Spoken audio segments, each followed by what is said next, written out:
तो सईद गनी साहब, ज़ाहिर गवर्नर राज की बात हो रही है सिंध में, साथ में कुछ वज़रा ने ये कहा था कि इस वक्त कोई 401 पुलिस ऑफिसर आप लेकर आ गए हैं सिंध से, जो कि इस वक्त सिंध हाउस में मौजूद हैं और ये रगमाल बनाया हुआ है एमएनएस को। शाह, पहली बात तो यह है कि गवर्नर राज अगर तो किसी हुकूमत की ख़राब गवर्नेंस की बुनियाद पे लगता है तो सबसे पहले पंजाब और केपी में लगना चाहिए, जहाँ हुकूमत नाम की कोई चीज़ नहीं है। और ये मैं नहीं कह रहा हूँ, वो पीटीआई के अपने अरकान वहाँ कह रहे हैं कि वहाँ करप्शन इंतहा को पहुँची हुई है, हुकूमत चल नहीं रही है। अगर तो कोई कार्रवाई किसी हुकूमत की नाअहली के ख़िलाफ़ होनी चाहिए तो वफाकी हुकूमत के ख़िलाफ़ होनी चाहिए। सिंध हुकूमत इन तमाम हुकूमतों से बेहतर तरीके से आइन और कानून के मुताबिक चल रही है। अगर सिर्फ इस बुनियाद पर कि सिंध हुकूमत ने या सिंध हाउस में कुछ इनके 20-25 एमएनएज आकर ठहर गए हैं और हमने उनकी मेज़बानी कर ली है और सज़ा ये होगी कि पूरे सूबे में एक आइनी हुकूमत को हम ख़त्म करेंगे और वहाँ पर गवर्नर राज लगा देंगे, इससे बड़ा पागलपन कुछ नहीं हो सकता। ये जुनूनियत है और इस बात से अंदाज़ा होता है कि ये अपने हवास खो चुके हैं, इनको समझ नहीं आ रही कि ये क्या करें, और उस समझ न आने की सूरत में ये हर चीज़ को रोन देना चाहते हैं। नसब, अगर ये वजह ये बता रहे हैं कि 400 पुलिस अफसरान आपने वहां से बुलाए हैं, दूसरा वो ये कह रहे हैं गैर आईनी काम हो रहा है, हॉर्स ट्रेडिंग हो रही है, जिसकी वजह से ये लग सकता है। देखिए, सिंध हाउस की सिक्योरिटी हमेशा से सिंध पुलिस करती है, पंजाब हाउस की सिक्योरिटी पंजाब पुलिस के पास होती है, इसी तरह दीगर सूबे के जो हाउसेस बने हुए हैं उनकी सिक्योरिटी वहाँ की पुलिस के पास होती है। अगर सिंध हाउस में हमने पुलिस की सिक्योरिटी और नफरी बढ़ाई है तो उसकी वजह यह है कि वफाकी हुकूमत धमकियाँ दे रही है, वफाकी हुकूमत एमएनएस को अगवा करवा रही है, वफाकी हुकूमत गैर कानूनी तौर पर लोगों को गायब करना चाहती है। अगर हमारी ये जिम्मेदारी है कि हम अपने सिंध हाउस को प्रोटेक्ट करें और पुलिस को लगाएं तो ये कोई गलत काम तो नहीं है। अगर तो हाँ सिंध पुलिस ने सड़क पे चलते हुए किसी शख्स को उठा लिया है और ज़बरदस्ती जाकर कहीं छुपा दिया है और उसके खिलाफ अगवा की एफआईआर कट गई है तो बिल्कुल कानून के मुताबिक कार्रवाई होनी चाहिए। लेकिन अगर वो हमलावर होना चाहते हैं सिर्फ इसलिए कि उनके पास इस्लामाबाद पुलिस है तो फिर जाहिर है कोई हमलावर होगा तो वहाँ जो लोग बैठे हैं सिक्योरिटी पर उनकी भी तो कोई जिम्मेदारी है ना, वो खामोशी से उस हमले को बर्दाश्त तो नहीं करेंगे। तो अहकामात यही हैं कि अगर इस किस्म की कोई कार्रवाई हो तो फिर मुकाबला किया जाए, अंदर किसी को ना आने दिया जाए। नहीं, अगर तो वफाकी हुकूमत के पास कोई ऐसा जवाज़ है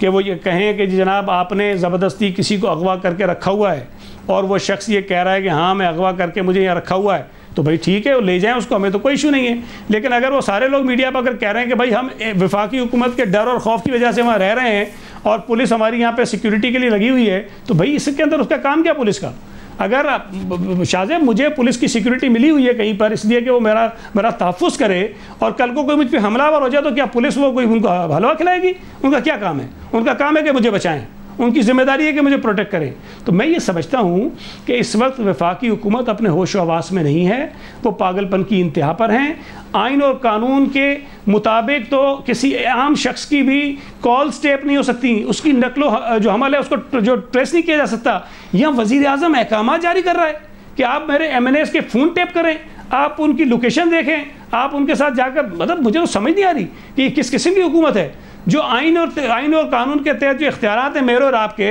वो वज़ीर आज़म की सतह से ऑर्डर्स आ रहे हैं कि आप इनको वायलेट करें। तो मैं समझता हूँ ये बहुत अफसोस की बात है और ये सिवाय इसके कि इनको यकीन हो गया कि अब ये जा रहे हैं, ये बौखलाहट के अलावा कुछ नहीं है। बेहतरी इसमें है कि वो आइन और कानून के तहत जो तरीक़ेकार आइन में दर्ज है वोट ऑफ नो कॉन्फिडेंस के मोशन को आगे प्रोसीड करने का, उस पर चलें और आइनी तरीके से उसको प्रोसीड होने दें। अगर कोई मेंबर्स उनके खिलाफ वोट देंगे तो डिफेक्शन का क्लॉज मौजूद है, आइन के मुताबिक उसको इस्तेमाल करें, उन लोगों के खिलाफ कार्रवाई करें। लेकिन अगर कोई नहीं वोट देता और अपनी मर्जी से कहीं ठहरा हुआ है तो मैं नहीं समझता कि इस बुनियाद पर उनके खिलाफ कोई कार्रवाई बनती है। अच्छा, आज आप प्रेस कॉन्फ्रेंस में कह रहे थे कि बहुत ज़्यादा अरकान हैं, तो सिंध हाउस में और इसके अलावा कितने टोटल लोग हैं जो आपके साथ हैं तहरीक इंसाफ के?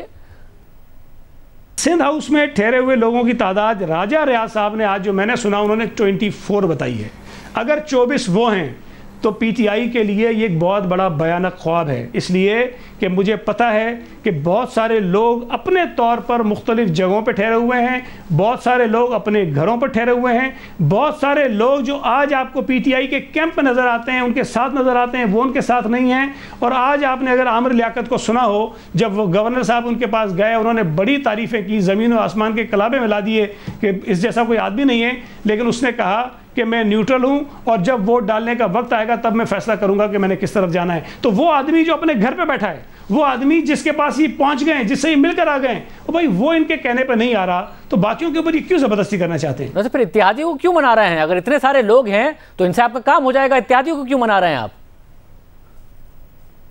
देखें, मैं आपको बता रहा हूँ शाहजेब, इंशाअल्लाह ताला